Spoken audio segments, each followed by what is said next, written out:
تاکہ رسول پاک کی اس حدیث کی مصداق ہماری آنکھ ہو جائے اور جہنم سے ہماری آنکھ بچ جائے، اور جب آنکھ بچ جائے گی تو ہمارا وجود بھی بچ جائے گا۔ اب بلا تاخیر سرکار دو عالم صلی اللہ علیہ وسلم کی بارگاہ میں ہدیہ درود پیش کر دیے۔ اللہم صلی علی سیدنا مولانا محمد وعلی وسلم، صلاۃ و سلام علیک یا رسول اللہ صلی اللہ علیہ وسلم۔ محرم الحرام کی 7ویں تاریخ کا آغاز ہو چکا ہے، اور ہم کوشش کریں گے کہ اپنے گفتگو ہم یہیں سے شروع کریں۔ ابھی حصلہ میں جہاں میری خدمت ہوتی ہے، محرم کی پہلی تاریخ سے لگاتار اب تک کے وہاں میرا بیان چل رہا ہے، بڑی تفصیلی گفتگو چل رہی ہے وہاں پہ، لیکن وہ ساری باتیں جو آج سے ہم 7 دن پہلے سے شروع کیے ہوئے ہیں، وہ ساری باتیں تو آپ کو بتانا مشکل ہے، اس لیے بہت ہی شارٹلی ہم بات کریں گے۔ اور میں آپ کو بتا دوں کہ بہت لمبی چوڑی باتیں کرنے کا اور لفظوں میں گھمانے کی میری عادت نہیں، جتنا کچھ آتا ہے آپ کے سامنے رکھنے کی کوشش کرتا ہوں، اور اللہ کی بارگاہ میں دعا کرتا ہوں اللہ ان کے دل میں یہ بات اتار دے اور اس کے اندر جذبہ عمل پیدا کرے، تاکہ اگر آپ کے اندر عمل کا جذبہ پیدا ہوا، آپ کے دل میں محبت رسول اگر جاگزی ہوئی ہماری گفتگو سے، اور پھر آپ عبادت کی طرف مائل ہوئے، آپ کا قدم بڑھتا ہے اللہ کی عبادت کی طرف، اللہ کے ذکر اور فکر کی طرف، اللہ کی راہ میں ڈٹنے کا اور صبر کرنے کا اگر جذبہ اگر آپ کو پیدا ہوتا ہے تو یہ چیز میرے لیے ذریعہ نجات ہو جائے گی۔ اس کوشش میں ہم آپ کے یہاں آئے ہیں، آپ ہمارا ساتھ دیں گے، ہم گفتگو کریں گے، آپ جو ہی محسوس ہوگا کہ اب مجھے مزید گفتگو نہیں کرنی چاہیے تو میں فوراً اپنی باتیں کروں گا۔ 1400 سال کا طویل عرصہ گزر گیا، شہادت امام حسین یہ واقعہ ہوئے 1400 سال کا عرصہ گزر گیا، مگر جب بھی محرم کا مہینہ آتا ہے تو ایسا لگتا ہے کہ بالکل یہ واقعہ بالکل تازہ ہے، ابھی بھی ہوا ہے۔ ہم اپنے تصورات میں گویا کہ کربلا کی دھرتی پہ خیمہ حسین کو دیکھ رہے ہیں، عباس علمبردار فرات کے دریائے فرات سے مشکیزہ بھر کے لانے کی ناکام کوشش کر رہے ہیں، ہم اس چیز کو دیکھ رہے ہیں۔ ایسا لگتا ہے جب محرم کا مہینہ آتا ہے تو ایسا لگتا ہے کہ گویا کہ خیمہ حسین لگا ہوا ہے اور مصطفیٰ کی بیٹیاں پیاس سے تڑپ رہی ہیں اور مصطفیٰ کی نوازے میدان کربلا میں زخموں سے چور ہو رہے ہیں۔ آخر ایسا کیوں اتنا تازہ لگتا ہے؟ تاریخ انسانی کا اگر آپ مطالعہ کریں تو آپ کو معلوم ہوگا کہ یہ پہلی جنگ نہیں ہے انسانی تاریخ میں، اس سے پہلے بھی بہت ساری جنگیں ہوئی ہیں، مگر کیا وجہ ہے کہ وہ ساری جنگیں ہوئی ہیں تاریخ کے اوراق میں محفوظ ہے، لکھ دیا گیا ہے، لیکن ان کا اس واقعے کو اس طرح سے منایا نہیں جاتا ہے جس طرح سے محرم کو منایا جاتا ہے۔ اس کی وجہ یہ ہے کہ وہ جو اس سے پہلے بہت ساری جنگیں ہوئی ہیں تو 2 طاقتوں کا ٹکراؤ ہوا ہے، ان میں سے ایک کی جیت ہوئی ہے، ایک کی شکست ہوئی ہے، تاریخ میں لکھ دیا گیا، لیکن امام حسین کربلا کے میدان میں دین مصطفیٰ کے لیے لڑے تھے، نظام مصطفیٰ کے لیے لڑے تھے، قانون الہی کے لیے لڑنے کے لیے گئے تھے، تو جب تک کہ نظام مصطفیٰ زندہ ہوگا، باقی ہوگا، واقع امام حسین زندہ ہوگا، جب تک کہ دین مصطفیٰ زندہ ہوگا، واقع امام حسین زندہ ہوگا۔ نظام ملت اسلامیہ سرکار دو عالم صلی اللہ علیہ وسلم کی آمد سے پیش تک بہت سارے انبیاء کرام دنیا میں تشریف لائے، اللہ نے ان کو کتاب دی، ان کو مذہب دیا، انہوں نے لوگوں کے سامنے تبلیغ کی، کچھ لوگوں نے ان پر ایمان لایا، مگر 100 سال نہیں گزرے کہ ان کے ماننے والوں نے ان کے دین کو بدل کر رکھ دیا، تحریف کر دی۔ اور کیا وجہ ہے کہ 1400 سال کا طویل عرصہ گزر گیا مگر ہمارے مذہب اسلام میں اور ہمارے اللہ کی کتاب میں قرآن میں ایک حرف کی تبدیلی نہیں ہوئی۔ اس کی وجہ صرف اور صرف یہ ہے کہ ان انبیاء کرام کے سامنے ان کی اولاد میں ان کی امت میں کوئی حسین نہیں تھا،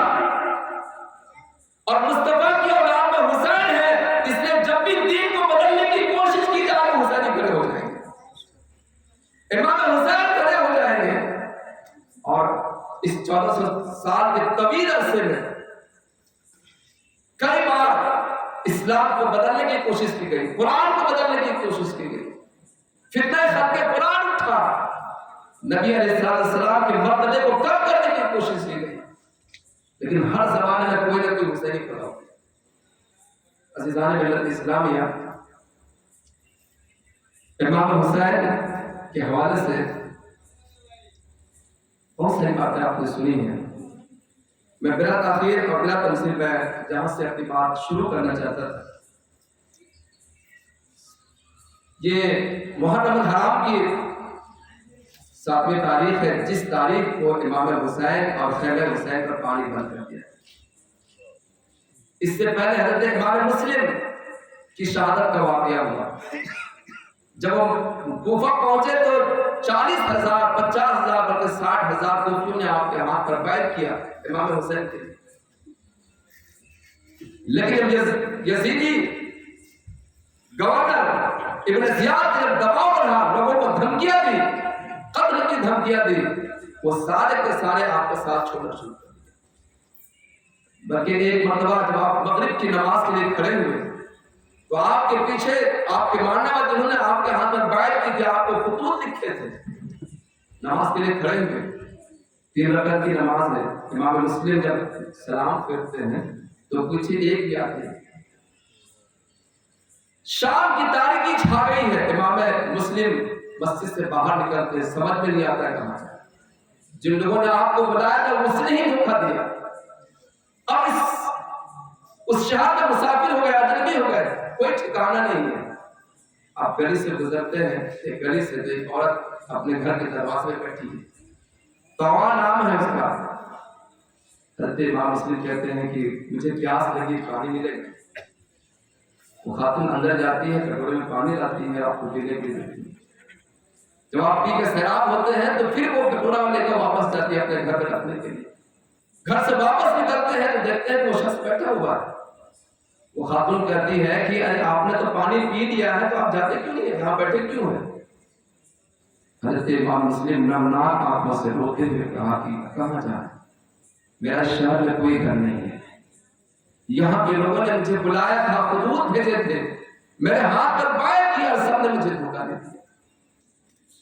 طوع نامی خاتون بڑا نیک دل تھی، حضرت امام مسلم کو اپنے گھر میں بٹھایا، لیکن ابن زیاد اس کی خبر ہو گئی۔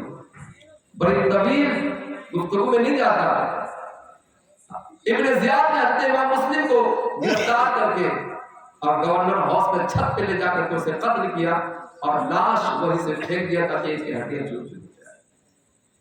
حضرت امام مسلم کی شہادت کے بعد آپ کے 2 چھوٹے چھوٹے بچے جو آپ کے ساتھ کوفہ گئے تھے، ایک کی عمر 6 سال تھی، دوسرے کی عمر 8 سال تھی، محمد عبداللہ نام تھا۔ اس وقت یہ قاضی شرائع کے گھر میں تھے دونوں بچے، لیکن ابن زیاد نے اعلان کیا تھا کہ جو فرزندان مسلم کو امام مسلم کے بچوں کو جو پکڑ کے لائے گا اس کو ہم انعام دیں گے، ڈھیر سارے انعام دیں گے۔ اور جس کے بارے میں معلوم ہوا کہ ان کا بچوں کو اپنے گھر میں رکھے ہوئے ہیں اور مجھے اطلاع نہیں دے رہا، ہم اس کو سخت سزا دیں گے۔ قاضی شرائع نے کہا خطرہ محسوس کیا اور انہیں اپنے بیٹے اسد کو کہا کہ ان 2 بچوں کو ایک قافلہ مدینہ کی طرف آسو کا روانہ ہونے والا ہے، فجر کے وقت یا شام کے وقت، اس قافلے کے ساتھ ان بچوں کو کہا۔ اسد نامی حضرت قاضی شرائع کے بیٹے یہ جب بچوں کو لے کر کے گئے قافلہ کی طرف تو قافلہ دور نکل چکا تھا۔ آپ اس اسد نے ان بچوں کو کہا کہ یہ جو قافلہ جا رہا ہے وہ دیکھو دھول نظر آ رہی ہے، تم ان قافلے کے پیچھے دوڑ پڑو، وہ جلدی قافلہ تمہیں مل جائے۔ یہ کہتے کہ اسد واپس آ گیا۔ وہ بچے دوڑے، بڑا دور پیچھا کیا، لیکن قافلہ انہیں میسر نہیں ہوا، قافلے تک وہ پہنچ ہی نہیں سکے۔ آخر میں پوری رات پورے دن چلتے رہے، صبح ہوئی تو معلوم ہوا کہ جس جگہ سے وہ چلے تھے اسی جگہ پہ راتوں کو چلتے تھے۔ اگر کوئی کھڑکھڑاہٹ کی آواز ہوتی تو بچے ڈر جاتے تھے۔ ایک چھوٹا بھائی بڑے بھائی سے گر پکڑ کے گلے رکھے، چمٹ جاتا، ڈر سے وہ کانپ جاتے۔ صبح ہو گئی تو ایک درخت کے کھوں میں وہ دونوں چھپ گئے، پاس میں کنواں تھا، ایک لونڈی آئی پانی بھرنے کے لیے، وہ بچے نظر آ گئے۔ اس خاتون نے کہا کہ تم کون ہو؟